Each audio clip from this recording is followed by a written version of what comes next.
Pokea sifa na utukufu Mfalme. Ulisema tuingie malangoni pako kwa kushukuru, nywani mwako kwa kukusifu. Tunakushukuru wewe peke yako, tunakutukuza wewe peke yako. Pokea sifa za mioyo yetu Baba. Tunakushukuru Mfalme. Baba, asante kwa upendo, asante kwa kutufia msalabani, asante kwa kubeba madhaifu yetu, asante kwa kutufia Bwana. Tunasema asante kwa neema yako. Rama shanta raba koria masaya razoga dia mahanta ramashanda rapo koria masikia. Baba Mfalme, peke yako unastahili heshima, Mungu wa mbinguni. Tunalitukuza na kuliasimisha jina lako Baba. Tunakushukuru kwa vile ambavyo unatusaidia Baba, tunakushukuru kwa vile ambavyo unatutetea.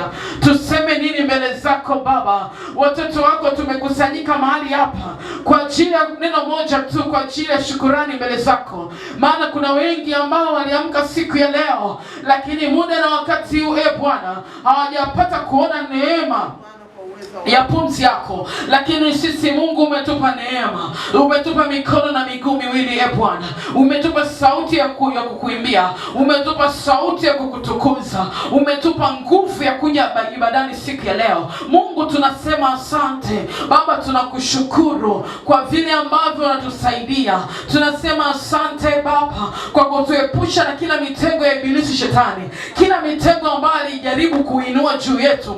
Mungu ulitegua na kuweza kuipita salama. Tunasema asante kwa neema yako Mfalme. Tunasema asante juu ya mji huu wa Mbezi Makoko. Ninasema asante juu ya familia yangu. Ninasema asante juu ya nyumba yangu. Ninasema asante juu ya mume wangu. Ninasema asante juu ya watoto wangu. Baba, niseme nini mbele zako Mfalme? Tunakushukuru, tunakutukuza Yawe. Raba shanta raba koria masaya ragoda ya mahantere bashanta raba koria. Mungu tunakushukuru kwa kutuepusha na roho za mauti.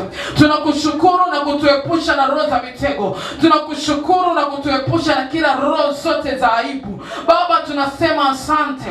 Hata leo tumeweza kusimama ni kwa ujasiri wako. Hata leo sauti tuliyokuwa nayo kwa sababu wewe uko pamoja nasi. Hata hii sauti ambayo tunalingia siku ya leo ni kwa sababu wewe Mungu umetusaidia. Ni kwa sababu wewe Mungu uko pamoja nasi. Ni kwa sababu wewe Mungu umetuwezesha, kwa sababu neno lako linasema tunayaweza mambo yote katika yeye atutiaye nguvu. Baba, tunayaweza mambo yote siku ya leo. Ndio maana tuna ujasiri kukusogelea tena kiti chako cha shuhuda.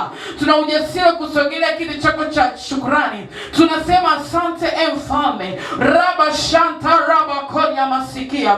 Baba, tunakushukuru Baba, asante kwa ajili ya watoto wa Palm Church. Asante Baba, juu ya madhabahu hii imekuwa kimbilio la watu wengi. Ninasema asante Baba kwa kuonekana kwa watu. Baba, asante kwa kujidhihirisha juu ya mioyo ya watoto wako. Ninasema asante hata si kwa kututumia Mfalme, sio kwa akili zetu, sio kwa mawazo yetu, bali ni kwa neema yako Baba. Ninakushukuru, ninakuinua, ninalitukuza jina lako Yawe. Raba shada ragada ya mahaya shanta raba koria maseketa ya mahanta ropo koria masaka ya mahande reba koria ropo shanta raba koria masaya. Hata pale maadui zetu walitamani kuona aibu inatokea juu yetu, lakini hiyo aibu ilianguka juu yao wao wenyewe. Ninasema asante Mfalme, ninakushukuru kwa kunifia msalabani Baba. Ninasema asante Mfalme kwa ajili ya mwezi wa 12, maana ni mwezi wa shuhuda na ni mwezi wa ushindi na ni mwezi wa kuvuka salama katika jina la Yesu. Tunalitukuza na kuliinua jina lako Baba. Rabagada ya mahaya masata ropokori ya maseketa ya mahanta. Mwambie Mungu wema wake juu ya maisha yako, vile Mungu alivyokusaidia hata pale maadui waliposimama, walipokuwekea mitego barabarani, walipokuwekea mitego kwenye chakula, wengine walikuwekea sumu kwenye vyakula, lakini Mungu amekusaidia. Umekula lakini hivyo vitu havijakudhuru. Raba shanda raba koria masaya. Ni Mungu tu yuko pamoja na wewe. Ni Mungu tu anakusaidia. Asante Baba, ninakushukuru Mungu usiyeshindwa. Ninakushukuru Mungu usiyelala. Ninakushukuru Mungu unayenipenda. Ninakushukuru Mungu uliyebeba msalaba kwa ajili yangu. Ninakushukuru Mungu ukakubali kutemewa mate kwa ajili yangu. Ninasema asante Yesu, maana wewe ni rafiki wa kweli. Ninasema asante Yesu kwa sababu wewe unanipenda. Hata leo Mungu ninaishi ni wewe tu mfalme. Yesu asante. Asante Baba. Asante Yesu kwa kuweza kubeba aibu yangu, kwa kuweza kubeba udhaifu wangu, kwa sababu wewe ni Mungu. Oh Yesu Kristo, ulikuja kwa ajili ya maisha yangu na familia yangu. Ninasema asante Baba, hata kukubali kwa kubebeshwa msalaba. Nasema asante mfalme, hata kukubali kupigwa misumari katika mikono yako na miguu yako. Mungu ninakushukuru. Yesu ninasema asante. Ninakupenda Bwana. Ulinipenda kwanza. Ulikubali kufa kwa ajili yangu. Yesu ninakushukuru. Yesu ninakuinua. Hata taji ya miiba ulivichwa kichwani mwako ili mimi niwe na akili, ili mimi niwe na ufahamu mzuri. Raba shada gaya mahaya. Ropo shanta raba koria masaya. O raba gade remo shanta raba koria. Ulikubali kuchukua masikini wangu ili mimi niwe tajiri. Ninakushukuru, ninakuinua, ninakutukuza Baba.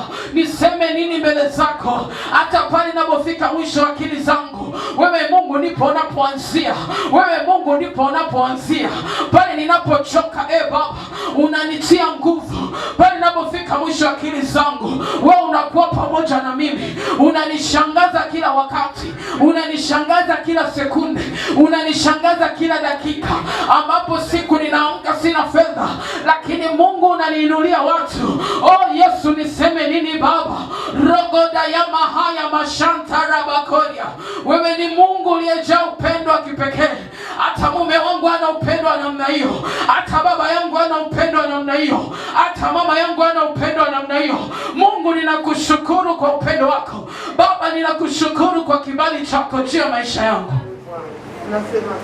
Raba shada gaya mahata. Rapokoria maseketa ya mahata. Razuga dia mahata ya bakoria. Yesu asante. Asante kwa kunipa neema ya wokovu. Asante Bwana.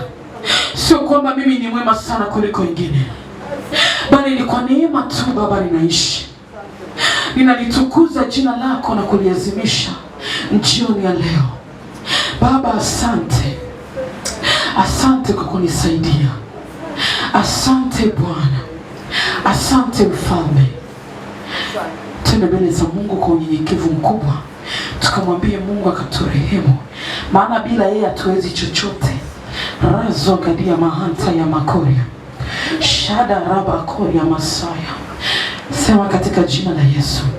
Bwana Yesu, ninasogea mbele zako muda na wakati huu. Ninaomba unisamee Bwana. Ninaomba unisamee Bwana. Ninaomba unioshe kwa damu yako. Ninaomba unisamehe. Lakini siku nzima nimekukosea, na leo nimejua mimi ni dhaifu na mimi ni mwenye dhambi kuliko wote duniani. Ninakisogelea kiti chako cha rehema na neema. Ninaomba unisamee Baba. Ninaomba ukanioshe Bwana. Ninaomba ukanikubali. Bwana peke yako ni mwingi wa rehema. Wewe ni mwingi wa huruma. Ninaomba rehema kokote ambapo nilipoenda kinyume na wewe. Baba unisamee. Bwana Yesu unioshe kwa damu yako takatifu. Ninakisogelea kiti chako cha rehema, nikisi rehema zako siku ya leo. Baba, ninajua kabisa mimi ni mwenye dhambi, lakini kuna mahali nimekukosea kwa mawazo, kwa matendo, kwa kufikiri. Baba, nimekuja jinsi nilivyo kutoka mbali na karibu Baba, nikitafuta rehema zako, nikitafuta msamaha wako. Yesu Kristo unisamehe. Yesu Kristo unioshe. Yesu Kristo, unitakase kwa damu yako. Gairi hasira yako juu ya maisha yangu. Lakini kuna mahali nilishika vitu vya watu ambavyo ni dhambi mbele zako. Nilitamani vitu vya watu, lakini niliiba kwa vitendo Baba. Mikono yangu hii Bwana imekamata mali za watu. Yesu nisamehe. Takasa moyo wangu umejaa uchungu. Takasa moyo wangu umejaa fitina. Tazama moyo wangu umejaa manunguniko. Tazama moyo wangu umejaa visasi kwa ajili ya watu wengine. Mungu, ninaomba rehema siku ya leo. Ninaomba unisamehe Baba. Nimekisogelea kiti chako cha rehema Bwana, mwezi huu wa 12 usinipite mfalme wa mbinguni. Ninatamani kukuona katika level nyingine, lakini maovu yangu Baba yanakutenga mbali na uso wako. Baba nisamehe, nioshe kwa damu ya Yesu. Nitakase ukanikubali tena siku ya leo. Rehema Bwana, rehema. Ninaomba rehema siku ya leo. Ninaomba rehema juu ya familia yangu. Ninaomba rehema juu ya taifa langu. Ninaomba rehema juu ya mume wangu. Ninaomba rehema juu ya mji wa Mbezi Makoko. Yesu, tunalia rehema zako. Gairi hasira yako juu yetu. Ni kweli Baba, wakili tumemwaga damu. Ni kweli tumezini. Ni kweli tumefanya uasherati. Ni kweli tumeibia mali watu wengine. Ni kweli tumesengenya. Ni kweli tumeshindwa kusamehe wengine. Baba, tunarudi jinsi tulivyo, tukijua kwako kuna msaada, tukijua kwako kuna rehema, tukijua kwako kuna tumaini jipya, tukijua kwako kuna rehema. Baba, tunaomba rehema. Yesu Kristo, tunaomba ukatusamehe, tunaomba ukatuoshe, tunaomba ukatukubali. Baba, tuna Mungu mwingine zaidi yako. Tumekisogelea kiti chako cha rehema. Bwana, utuhurumie. Bwana, utusamehe. Bwana, utuoshe. Bwana, utusafishe. Tunatamani mwaka huu tuuvuke kwa ushindi. Tunapoingia mwaka 2026 Bwana, tusiingie na mawaa, tusiingie na roho za kutokusamehe, tusiingie na kila dhambi ambayo inatuhukumu, ambayo kinyume na wewe Baba. Tunalia rehema. Ni kweli familia zetu walikuwa wanatabika mizimu. Ni kweli familia zetu walimwaga damu isiyokuwa na hatia. Ni kweli familia zetu Baba walizika watu wazima. Mungu Baba, Mungu wa mbinguni, Mungu wa madhabahu hii hapa mchache, tunakuita siku ya leo. Tunaomba utusamehe Baba. Tunaomba utuoshe Baba. Tunaomba ukatukubali tena Baba. Tunaomba ukatupe nafasi nyingine tena Baba. Hatuna msaada mwingine, ni kwako tu. Hakuna pa kukimbilia, ni kwako tu. Hakuna kutusaidia, ni kwako tu. Hakuna ambaye anaweza kutuosha siku ya leo, ni kwako tu. Baba, utuhurumie Bwana Yesu. Utusamehe Baba yangu. Utusafishe kabisa. Mesogea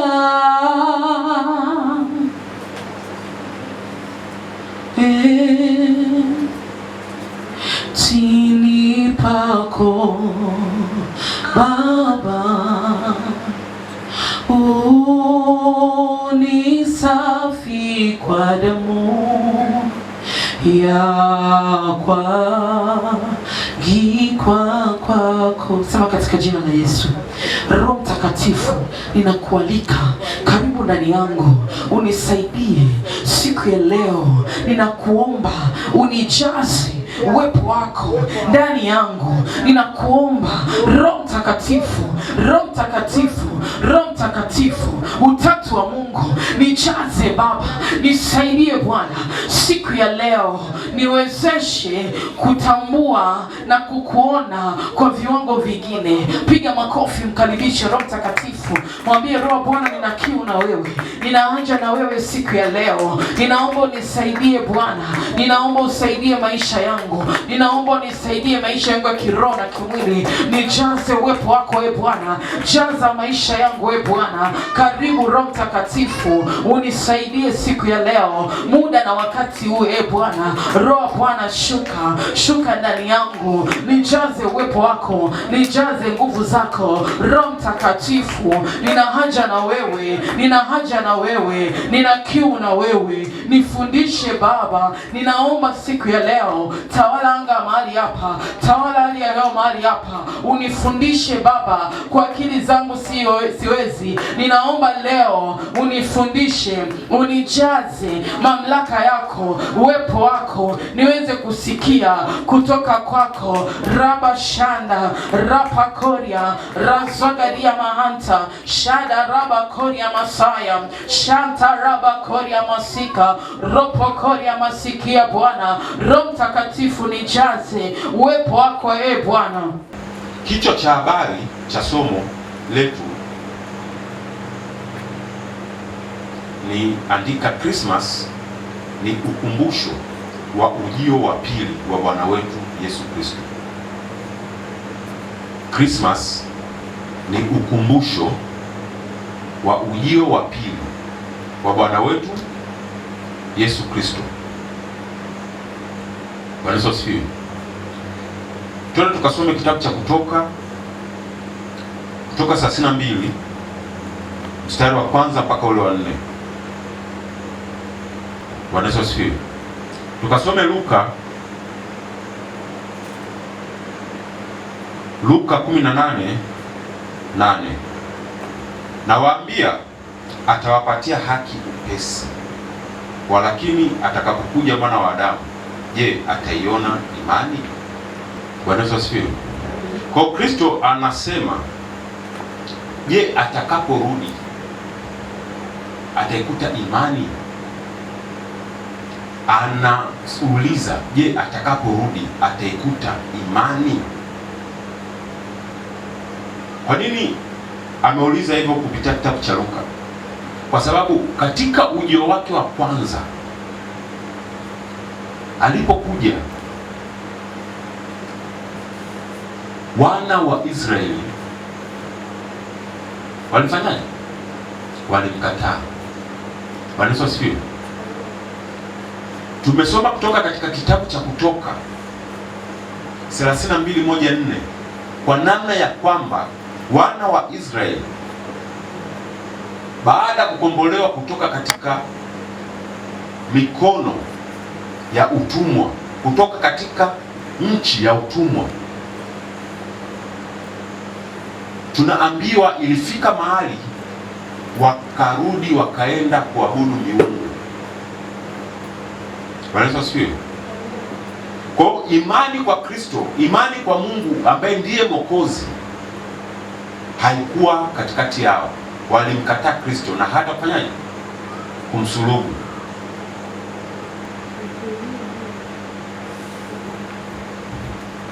Walikataa hata kufanyaje? Bwana Yesu asifiwe. Kwa hiyo anasema, anauliza, je, atakaporudi ataikuta imani? Atakuta katikati yetu kuna watakaompokea. Je, katikati yenu, katikati yetu kuna watakaompokea, au atakuta tumebaki kuwa wazurulaji hapa duniani, kwamba tunazurula, tunahangaika tu na mambo yetu binafsi? Wewe mwenyewe jiulize moyoni mwako, Kristo ndani yako umemweka moyoni kwamba unafuata maagizo na agano umeliweka moyoni, au unatembea tu ukiendelea na nini? Ukiendelea na njia na maisha yako binafsi?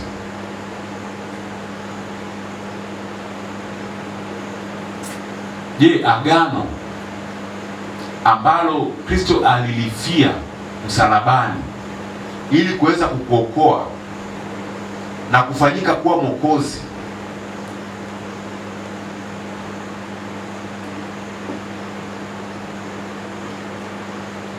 lile agano umelitunza? Jiulize, hilo agano kwanza unalijua?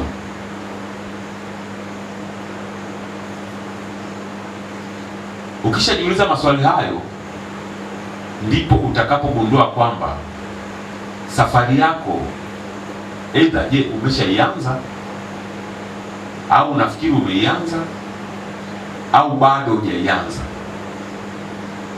kwamba Kristo katika ujio wake wa kwanza, Wayahudi walishindwa kumwamini na wakamkataa, na hivyo wakavunja ile agano.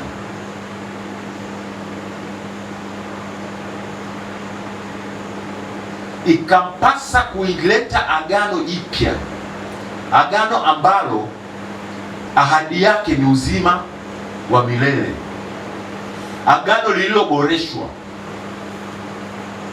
agano lenye ahadi zilizoboreshwa, ahadi yenye uzima wa nini?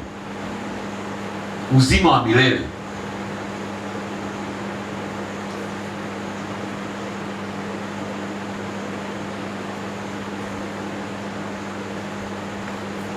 Na wewe ukitakikana tu kuamini na kumpokea na kufuata njia zake. Je, katika moyo wako umemwamini Kristo kuwa Bwana na Mwokozi wa maisha yako?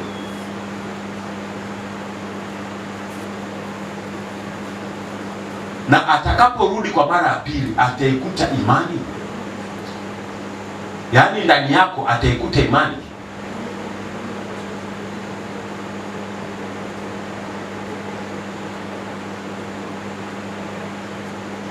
Utakapoweza kujibu swali hilo, ndipo utakapojua kwamba safari umeianza au bado hujaianza.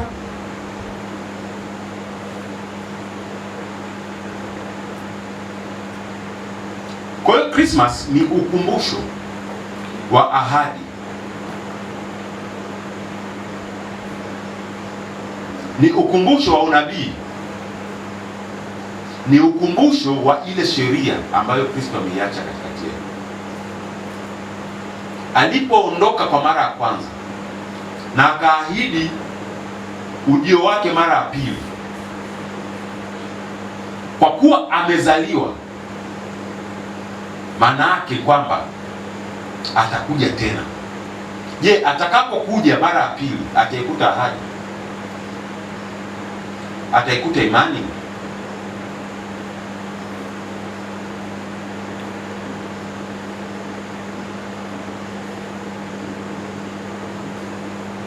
Hilo ni swali ambalo unatakiwa ujiulize. Mambo ya kiroho ni mambo tofauti na mambo ya kimwili. Usitumie akili za kimwili ukaziweka sawasawa na kuweka nini na kukonkludi mambo ya kiroho. Bwana Yesu asifiwe. Kwa Christmas sio birthday, sio sherehe ya kusherekea na kupiga vigelegele, ila ni siku ambayo muamini inabidi akae na kujitafakari na kuelewa maana ya Christmas, kwamba ni nini? Ni ukumbusho wa ahadi, ukumbusho wa agano la ujio wake kupitia unabii uliotolewa kwamba Kristo atakuja kwa mara ya pili. Bwana Yesu asifiwe. Christmas tunayosherehekea ilikuwa ni ukamilifu wa ahadi zilizokuwa katika agano la kale, pale Kristo alipozaliwa Bethlehem. Bwana Yesu asifiwe. Tukasome kitabu cha Yohana 14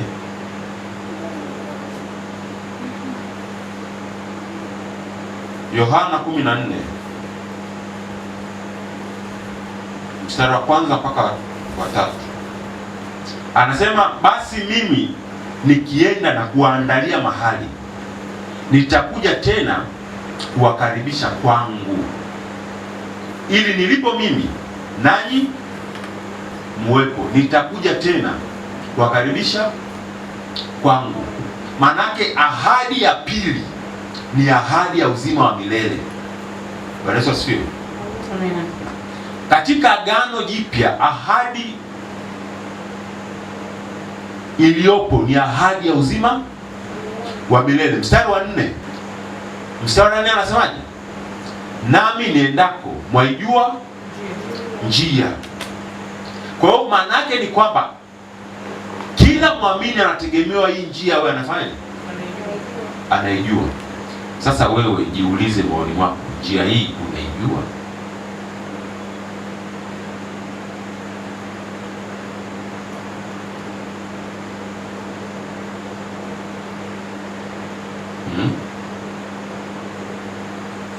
Njia hii unaijua? Wanaweza sifiwe.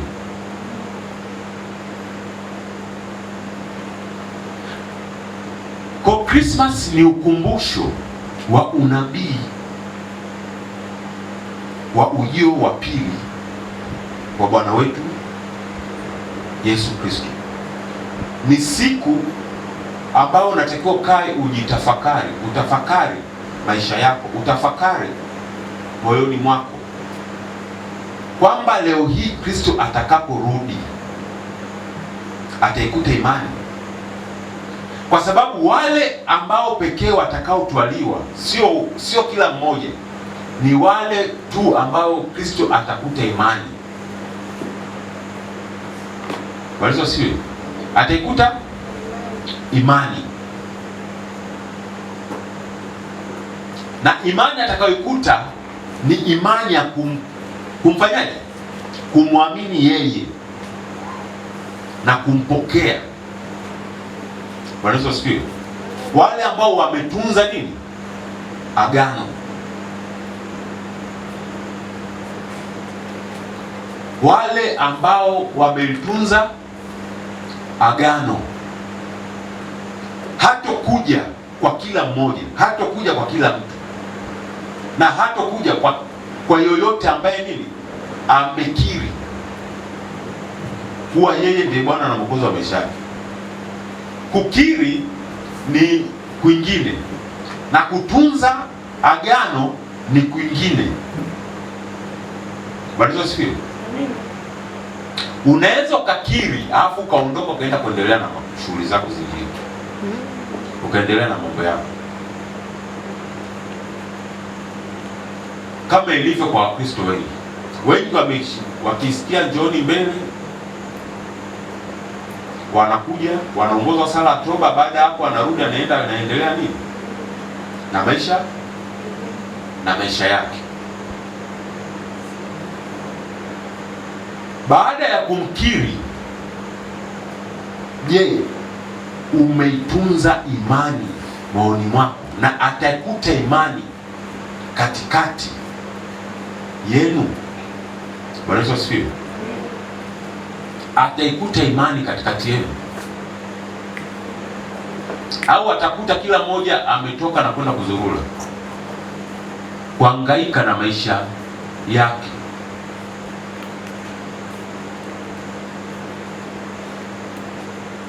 Bwana Yesu asifiwe.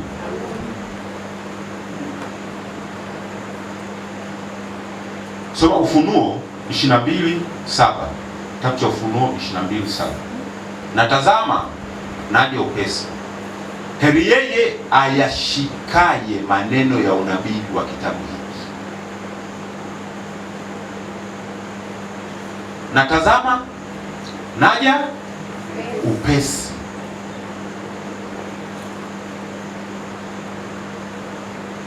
Tunaambiwa kwamba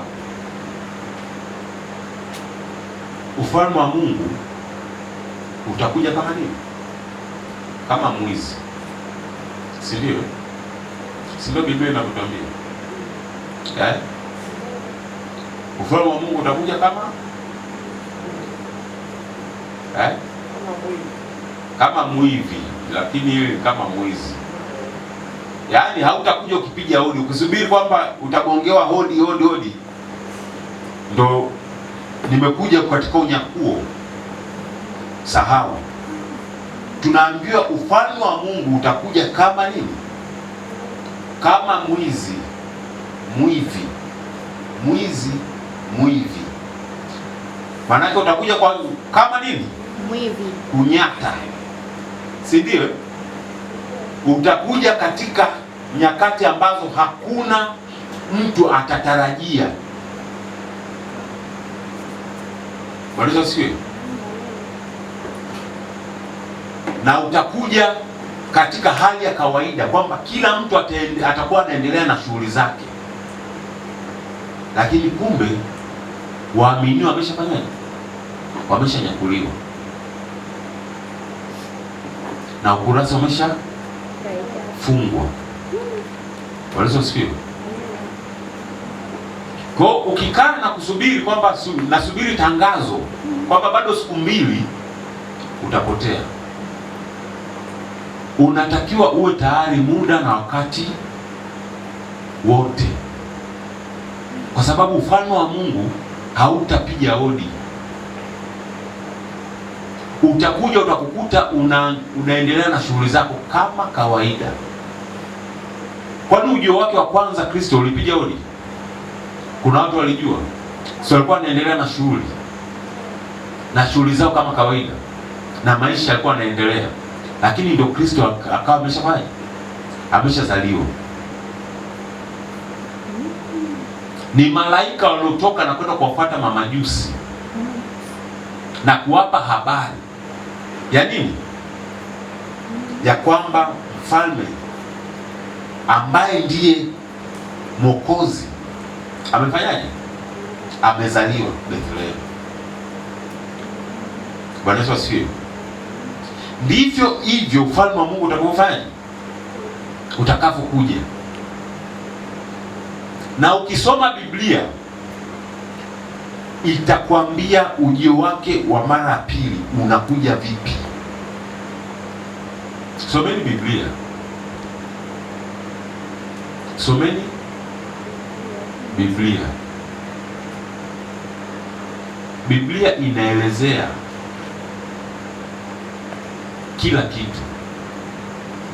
Hata Biblia ilielezea namna gani Mwokozi atafanyaje, atakuja kwa mara ya kwanza. Ilisema kwamba atazaliwa Bethlehem, na ilieleza kila kitu. Hata ujio wake wa pili umeelezewa katika Biblia.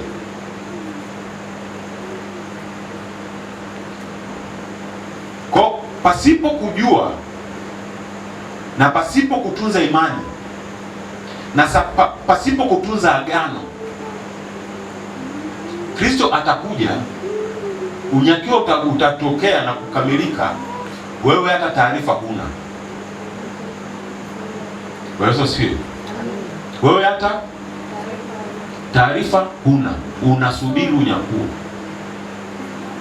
Kuna watu watakuwa kanisani wanaomba, wanashandalize, lakini kumbe ukurasa ushafanyaje?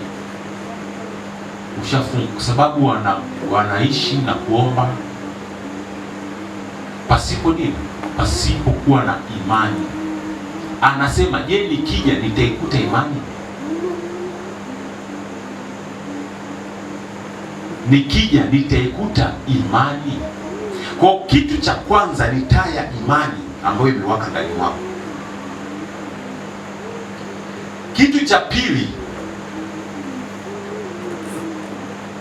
ni nini? Ni sheria zake, njia. Anasema kwamba nilipo njia mnaifanyaje? Mnaijua hiyo njia? Wewe mpaka leo hii unaifahamu?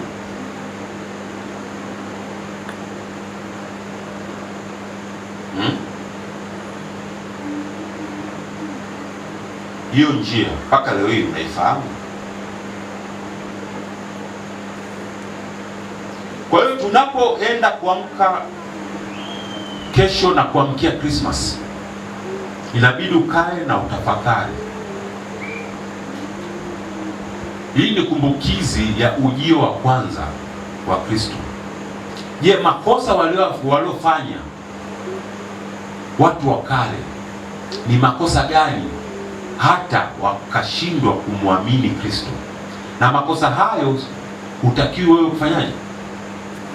Kuyarudia, ili ujio wake wa pili uweze kuwa sehemu ya wale watakaofanyaje? Watakao rithi uzima wa milele. Kwa sababu Agano Jipya ni agano lililoboreshwa na ahadi zake ni ahadi zilizoboreshwa.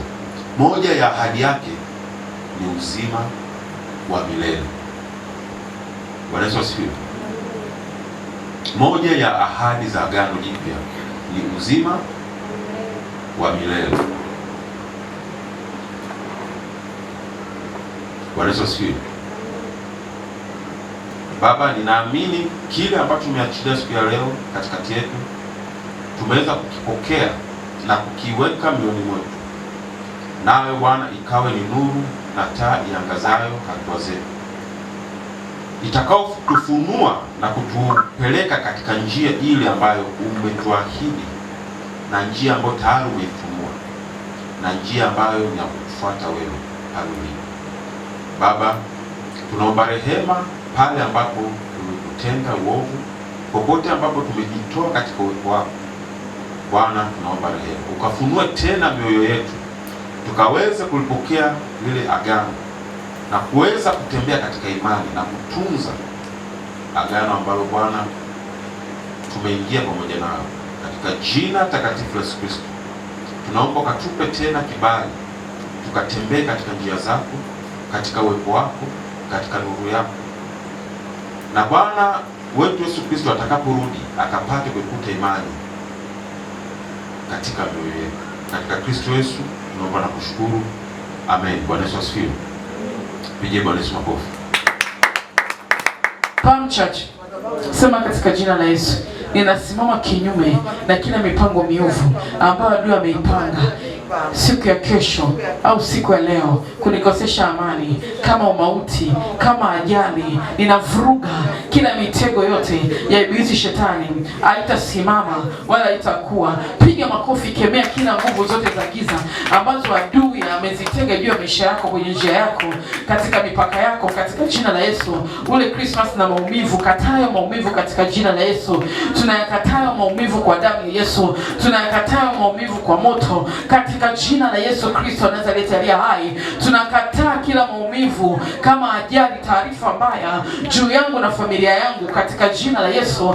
Ninakataa, ninavuruga kila maagenti waliopewa mikataba ili kunifuatilia, ili kuharibu sherehe yangu, ili kuharibu furaha yangu. Ninakataa kwa jina la Yesu. Ninafungia mbali kila taarifa mbaya, ninafungulia taarifa njema katika jina la Yesu Kristo Nazareti aliye hai. Ninakataa taarifa mbaya kwa watoto wangu, kwenye familia yangu, kwa mama yangu na baba yangu, kwa ndugu zangu walionizunguka. Mfalme raba shata raba kori ya Masaya, ninakataa taarifa mbaya Bwana juu ya ndoa yangu, juu ya mume wangu, juu ya watoto wangu, kama mauti, kama ajali. Nakataa kwa jina la Yesu. Nafungia mbali, hazitanifikia kwa damu ya Yesu katika jina la Yesu Kristo Nazareti aliye hai. Sema katika jina la Yesu.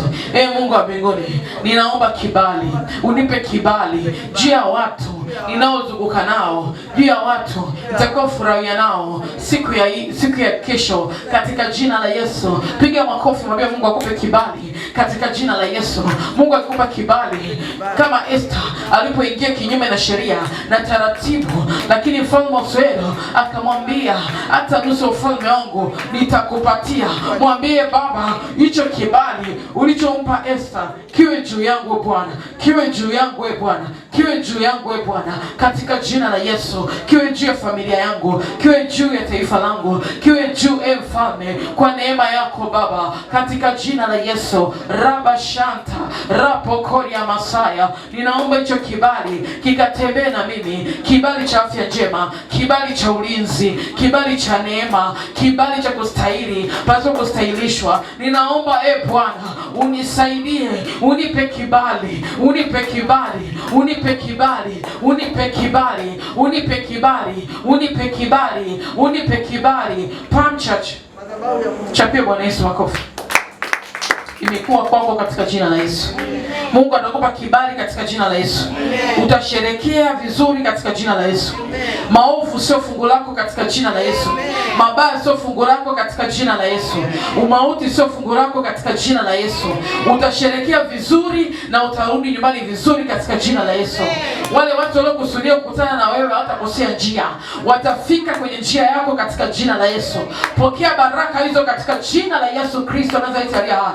Na kama unaamini, mchapie Yesu makofi. Sema katika jina la Yesu, Bwana Yesu, ninaposhiriki damu ya Yesu na mwili wa Yesu, ninaomba Bwana vikawe ulinzi juu ya maisha yangu, vikanilinde hatima yangu, huduma yangu, afya yangu katika jina la Yesu. Ninakataa umauti juu yangu kupitia damu ya Yesu nitakayoshiriki siku ya leo, ikanipe ushindi ya kuvuka kuingia 2026 katika jina la Yesu Kristo. Mchapie Bwana makofi. Sema katika jina la Yesu. Baba asante, ninajifunika kwa damu ya Yesu. Nafunika maisha yangu kwa damu ya Yesu. Nafunika hatima yangu kwa damu ya Yesu. Nafunika siku ya leo kwa damu ya Yesu. Siku zote zilizobaki, siku 7, najifunika kwa damu ya Yesu. Mungu kanipe neema, kanipe nguvu ya kuweza kumaliza siku yangu 40 kwa ushindi. Na kabla sijamaliza, Mungu kanipe shuhuda. Na kabla sijamaliza, Mungu kanipe shuhuda. Ukanipe shuhuda juu ya maisha yangu, juu ya huduma yangu, juu ya familia yangu katika jina la Yesu. Mungu kanipe neema ya kuvuka mwaka, na ninaamini nitavuka kwa kishindo kikubwa katika jina la Yesu Kristo wa Nazareti aliye hai. Amen. Sema katika jina la Yesu, tunafunga roho za visasi, roho za mashambulizi, roho za malipizi zinazonipinga, zinazoniinukia kinyume na maisha yangu, kama kukosa amani, kurudi nyuma, udhaifu kwenye afya yangu. Hiyo mishale yote ambayo adui ameituma juu yangu, ninaizima kupitia damu ya Yesu, kupitia damu ya Yesu. Kila mishale inayotumwa usiku wa manane, asubuhi, mchana, jioni, haya masaa yaliyobaki, tarehe hii 24, 25, 26, 27, 28, 29, 30, 31, ninazima hiyo mishale ya mauti. Haitaniona mishale ya mauti, haitaniona mishale ya magonjwa, haitaniona mishale ya aibu, haitaniona mishale ya kuchanganyikiwa, haitaniona mishale ya kuaibika, haitaniona kwa jina la Yesu, kwa damu ya Yesu, kwa jina la Yesu, kwa damu ya Yesu. Baba, ninajivika ujasiri, nguvu, neema ya kushinda, zaidi ya kushinda kila vita ya usiku wa manane. Nitakapokuja nitaishinda katika jina la Yesu. Bwana Yesu, ukanifanye kuwa miali ya moto kila maadui watakaponitazama sawa sawa na neno lako. Zaburi 104 mstari wa 4 inasema, unafanya malaika zako kuwa pepo, watumishi wako kuwa miali ya moto.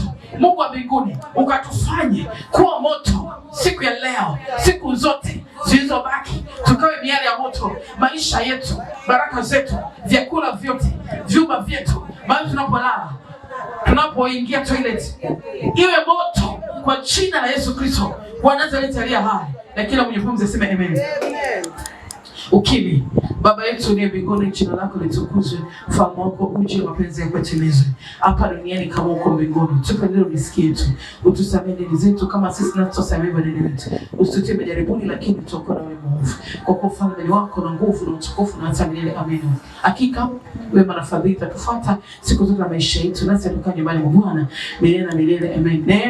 Neema Bwana wetu Yesu Kristo na upendo wa Mungu Baba na ushirika wa Roho Mtakatifu ukae nasi sote sasa na hata milele. Amen. Damu ya Yesu mara 7, damu ya Yesu, damu ya Yesu, damu ya Yesu, damu ya Yesu, damu ya Yesu, damu ya Yesu, damu ya Yesu. Uliza kibali kichwani kwangu, uliza kibali kichwani kwangu, mkono wangu na mguu wangu. Uliza kibali kichwani kwangu, mkono wangu na mguu wangu. Uliza kibali kichwani kwangu, mkono wangu na mguu wangu. God bless you.